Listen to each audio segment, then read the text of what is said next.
बिस्मिल्लाहिर्रहमानिर्रहीम। अस्सलाम वालेकुम मेंबर व्यूअर्स, होप सब खैर खैरियत से होंगे। आज काफ़ी अरसे के बाद वीडियो आ रही है जी, तकरीबन एक वीक के गैप के बाद। कुछ ट्रैवलिंग चल रही थी जिसकी वजह से मैं वीडियो नहीं बना सका। इसीलिए मैं अपने वीडियो के एंड पे हमेशा जो है सब अपना व्हाट्सअप नंबर देता हूँ, ताकि वहाँ से आप अगर किसी किस्म के सजेशन के लिए आपने कॉन्टैक्ट करना है तो वो कर सकते हैं any time. You are most welcome. दूसरा ये तसल्ली थी कि मार्केट ठीक जा रही है। अगर खुदा न खास्ता कोई ऐसी सिचुएशन होती कि किसी किस्म का डर होता कि मार्केट ड्रॉप कर सकती है, जो सा वो डिप ले सकती है, कोई ऐसी न्यूज़ आ गई है जिसकी वजह से कुछ एग्ज़िट लेना ज़रूरी है, तो वो डेफ़िनेटली, जैसा मैं पहले कहता हूँ कि इमरजेंसी में भी वीडियो बनानी पड़ती, तो वो मैं डेफ़िनेटली छोटी सी वीडियो बना के कुछ ना कुछ जो भी सजेशन था वो ज़रूर देता।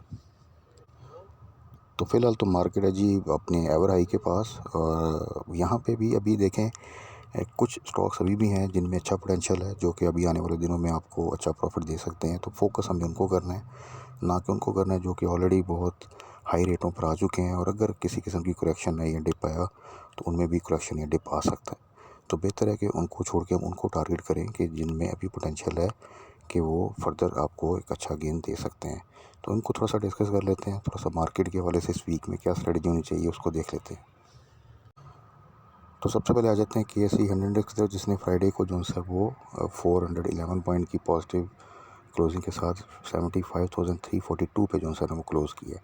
अच्छा, एक चीज़ आप ज़रा देखेंगे कि फ्राइडे को नॉर्मली 2 ट्रेडिंग सेशन होते हैं और वॉल्यूम अच्छे होते हैं। इस दफ़ा फ्राइडे को वॉल्यूम कंपैरेटिवली जो से थे वो कम थे। तो रीज़न ये है कि मार्केट इस वक्त अपने एवर हाई के पास है, और यहाँ पर हर एक्सपीरियंस जो है आपका ट्रेडर इन्वेस्टर थोड़ा सा केयरफुल है, और होना भी चाहिए। ख़ास तौर पे उन स्टॉक्स में जो कि ऑलरेडी काफ़ी अच्छा गेन दे चुके हैं, अपने हाई के पास, ईयर हाई के पास भी हैं कुछ स्टॉक्स, कुछ आपके 6 मंथ हाई के पास खड़े हैं। तो वहाँ पर थोड़ा सा आपने जो ट्रेड करना है वो बड़ा केयरफुली करना है, स्टॉप लॉस के बगैर नहीं करना। जिन स्टॉक्स में आप अच्छे प्रॉफिट में हैं वहाँ पे स्टॉप लॉस के बगैर होल्ड करना जो है ना वो डेफिनेटली रिस्की हो सकता है। तो इसलिए जहाँ पे भी अच्छा प्रॉफिट है वहाँ पे या तो पार्शियल प्रॉफिट टेकिंग करें, यहाँ पर अपना स्टॉप लॉस ज़रूर जो है ना वो लगा के रखें, ताकि अगर मार्केट डिप लेती है तो आप पॉजिटिव साइड पे जो है ना वो एग्ज़िट ले लें। अच्छा जी, अब आ जाते हैं कुछ स्टॉक्स हैं जो कि अभी भी अच्छे रेट्स पर हैं। IT sector as a whole जो सा आपको पता है रिसेंट करेक्शन आई थी हर स्टॉक में, जिसमें जो सा आपका जो सिस्टम है वो तकरीबन 420 से गिर के 380, 380 से भी नीचे आ गया था। इसी तरह आपका एवियन जो है वो 65 से दोबारा 53, 54 पे गया था, दो के उसने दोबारा से रिकवर कर ली है। नेटसोल आपका जो है वो तकरीबन 125, 130 की रेंज में था, वहाँ से वो डिप करके तकरीबन 110, 112 के पास आ गया था। और अभी भी अगर आप देखें तो वो अभी भी तकरीबन 113 कह सकते हैं आप वहाँ पे है। इसी तरह जो सिमेट्री है वो भी आपका 4.1 तक गया था, और उसके बाद दोबारा से आप देखें तो वो 3.7 से नीचे आ चुके हैं। तो ये वही रेट है जहाँ से अगर आपको याद हो कि हर स्टॉक जो है वो बाउंस बैक करता है अपने बॉटम आउट एक प्राइस से। तो जब भी कभी बॉटम आउट अपनी प्राइस के पास आए, जो कि रिपीटेडली हम डिस्कस कर चुके हैं और देख भी चुके हैं, तो वहाँ पे तो फिर ये अपॉर्चुनिटी है, वहाँ पे किसी किस्म की घबराने की ज़रूरत नहीं है या पैनिक की ज़रूरत नहीं है, बल्कि वहाँ पे आप फ़ौरन बाय करें। अगर आपने हाई साइड पे प्रॉफिट टेकिंग की है, अगर नहीं की तो एवरेज करें, और जैसे फिर दोबारा से उसमें जंप आए तो उस क्वांटिटी की जो कि आपने एवरेज की है या नीचे बॉटम आउट प्राइस पे बाय की है, उसकी फिर प्रॉफिट टेकिंग ज़रूर किया करें। अगर आप प्रॉफिट टेकिंग नहीं करेंगे तो वही स्टॉक आपका ऊपर जाएगा और दोबारा से वापस आ जाएगा, तो आपको इस पूरी ट्रेड में कोई फ़ायदा नहीं होगा। तो प्रॉफिट टेकिंग या स्टॉप लॉस, ये दोनों चीज़ें आपको डिप में सेफ रखती हैं फर्दर आपको दोबारा डाउन साइड पे आने से। एवियन इस दफ़ा कंपैरेटिवली थोड़ा सा बेहतर है, अदरवाइज़ वो 54, 53 के पास होता था, जो कि बड़ी ज़बरदस्त प्राइस है बाइंग के लिए। भी वो जो है वो 57.3 के ऊपर उसने क्लोजिंग दी है। वो थोड़ा सा जिनके पास है होल्ड करें। बोनस भी आ चुका है, अब एक्स होने के बाद वो रिकवरी भी दे चुका है, तो फर्दर उसमें इंशाल्लाह ग्रोथ का चांस है।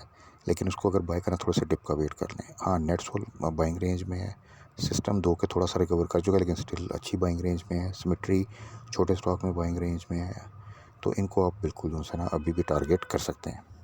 उसके बाद आ जाए जी ट्रीट बैटरी। ट्रीट बैटरी इस वक्त बहुत ज़बरदस्त रेट्स पर है, तकरीबन आप कह सकते हैं 26 के पास है।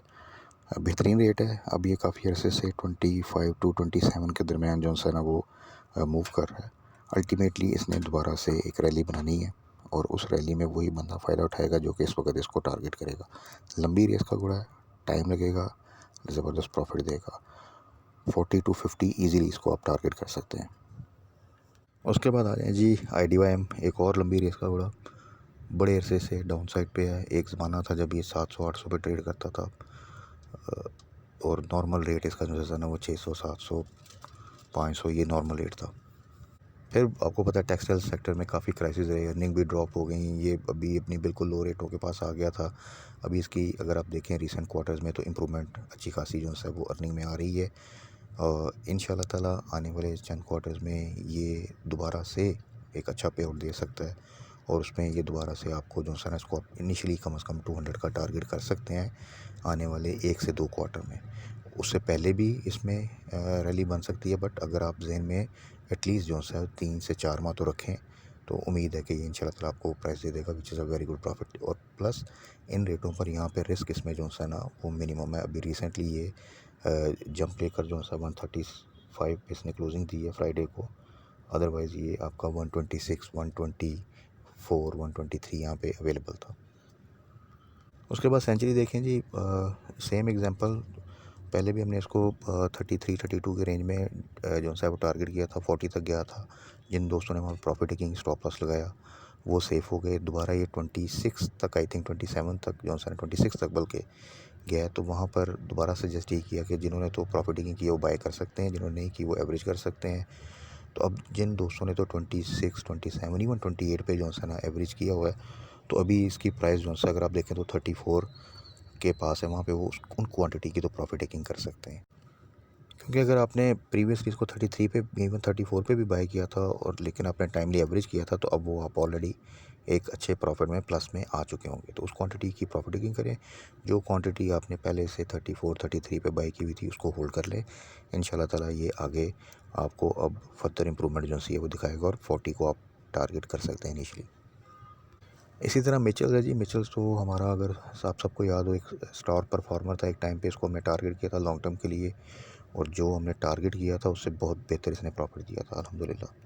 तो अभी दोबारा से रिज़ल्ट अच्छे आ रहे हैं, इम्प्रूवमेंट आती जा रही है और ये अब 150 टू 160 के दरमियान मूव कर रहा है।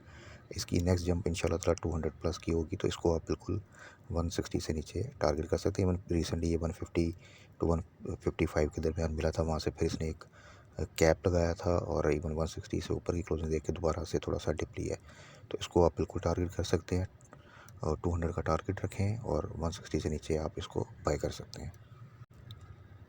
Same with IBL health care ji, तकरीबन सेम रेट थे इसके और सेंचुरी पेपर के, उन्हीं रेट्स पर इनको टारगेट किया था और ये तकरीबन 44, 45 तक गया था, सेंचुरी 40 तक गया था। वहाँ से फिर डिप लेते हुए सेंचुरी 26 तक गया था, ये तकरीबन 29 तक शायद गया था।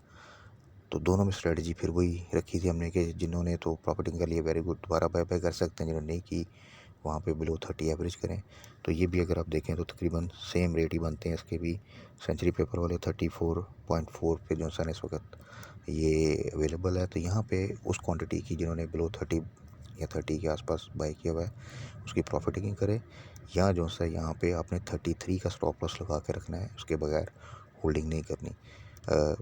सल ज़बरदस्त परफॉर्म कर रहा है, अच्छी जो है वो स्ट्रेंथ के साथ स्लोली जो है वो एक मोमेंट बना रहा है। तो ultimately being a part of sale आप अनकरीब IBL हेल्थ केयर को भी 40 प्लस, इवन 45 प्लस देखेंगे। उसके बाद आ जाए जी फाइनल वन, खैबर टबैको। आप सबको याद होगा, इसको सजेस्ट किया था जब ये तकरीबन 340, 330 के आसपास था। फिर इसने 400 को टच किया, वहाँ से दोबारा ये डिप लेता लेता इवन जो है वो 300 को भी ब्रेक कर गया और 270 तक जो है ना वो चला गया था। वहाँ पे इसने अपने आप को स्टे किया और वहाँ से फिर बहुत से दोस्तों ने पूछा कि क्योंकि किसी ने 340 पे बाय किया हुआ था, किसी ने 330 पे बाय, किसी ने 350 पे भी बाय किया हुआ था, कुछ ने 350 से ऊपर भी बाय किया हुआ था। तो वो काफ़ी थोड़ा सी आप कह लें कि क्रिटिकल सिचुएशन में फील कर रहे थे अपने आप को। तो उनको यही सजेस्ट किया था कि जब ये 270, 280 के दरमियान तक यहाँ पे आप इसको एवरेज करें और होल्ड करें लॉन्ग टर्म के लिए। रिज़ल्ट ख़राब हैं इसीलिए नीचे है, इंशाल्लाह जैसे ही इम्प्रूवमेंट आएगी ये आपको इवन 400 भी थोड़ी प्राइस लगेगी आपको, ये 500-600 का स्टॉक है। जिस तरह अब आप एबड को देखें तो वो तकरीबन 700 के पास जो है ना वो जा चुका है, जो कि कुछ अर्सा पहले आपको जो है वो 420-430 के आसपास मिल रहा था। तो रिसेंट रिज़ल्ट जो सा आया खैबर टोबैको का, दैट वाज वेरी गुड। वो एक इंकरेजिंग रिज़ल्ट था। और उसमें अगर आप देखें तो उसके बाद ये 270 से स्ट्रेट फॉरवर्ड इसने आई थिंक 335 जो है ना 334 इस प्राइस को जो है ना वो टच किया, और वहाँ से थोड़ी सी करेक्शन लेके इस वक्त 314 पे है। तो जिन दोस्तों ने 280, 270, 290 पे बाई किया हुआ था, वो 320 से ऊपर उस क्वांटिटी की प्रॉफिट टेकिंग कर सकते हैं अगर ये कैप नहीं होता तो। अगर कैप होना स्टार्ट करता है तो फिर डेफिनेटली आपने होल्ड करना है। और अल्टीमेटली इंशाल्लाह ताला ये आपको इजीली जो है 400 की प्राइस देगा नेक्स्ट रिज़ल्ट से पहले। और उम्मीद है कि जिस तरह का रिज़ल्ट इस क्वार्टर का है, नेक्स्ट क्वार्टर का अगर मज़ीद बेहतरी के चांस हुए तो फिर ये नहीं रुकने लगा, फिर ये आपको 400 के बाद 500 की भी इंशाल्लाह प्राइस देगा। सो उससे इसमें खैबर टोबैको में किसी किस्म की वरी की बात नहीं है। Stay strong. और ये आपको इंशाल्लाह जिस तरह एक टाइम पे मिचल्स ने एक ज़बरदस्त रैली बनाई थी, ज़बरदस्त प्रॉफिट दिया था, इसी तरह आपको जो सा खैबर टोबैको की भी बहुत ज़बरदस्त प्रॉफिट देगा। तो ये तो थे जी कुछ स्टॉक्स जिनमें बेसिकली अभी भी पोटेंशियल है, जो आने वाले दिनों में प्रॉफिट देंगे। रिस्क फैक्टर कम है, दो के थोड़ी सी इम्प्रूवमेंट दे चुके हैं, लेकिन स्टिल जो है उनमें पोटेंशियल है। और ऐसे सिनेरियो में जबकि मार्केट आपकी ऑल टाइम हाई के पास है, तो रादर के एक ऐसे स्टॉक में जो कि बिल्कुल अपने टॉप के पास पहुंचा हुआ है और आपके 1 ईयर हाई के पास है, 6 मंथ हाई के पास है, उससे बेहतर है कि आप उन स्टॉक्स को जो सा टारगेट करें जिनमें पोटेंशियल बहुत है, इम्प्रूवमेंट आ रही है रिजल्ट्स में, और वो आने वाले दिनों में मज़ीद अच्छा परफॉर्म कर सकते हैं, तो उनको फोकस करें, तो वो एक अच्छी स्ट्रेटजी रहेगी। बाकी इंशाल्लाह ताला मार्केट क्लोजिंग के बाद फर्दर डिस्कस कर लेंगे। मेरी ट्रैवलिंग कुछ है, बट मैं कोशिश करूँगा कि बीच में वीडियो बनाऊँ। 1-2 दिन का गैप आएगा, उस दौरान अगर किसी को किसी किस्म का सजेशन चाहिए तो मेरे व्हाट्सएप पे वो कॉन्टैक्ट कर सकता है। तब तक अपना ख्याल रखिएगा, दुआ में याद रखिएगा। Stay blessed. अल्लाह हाफ़िज़।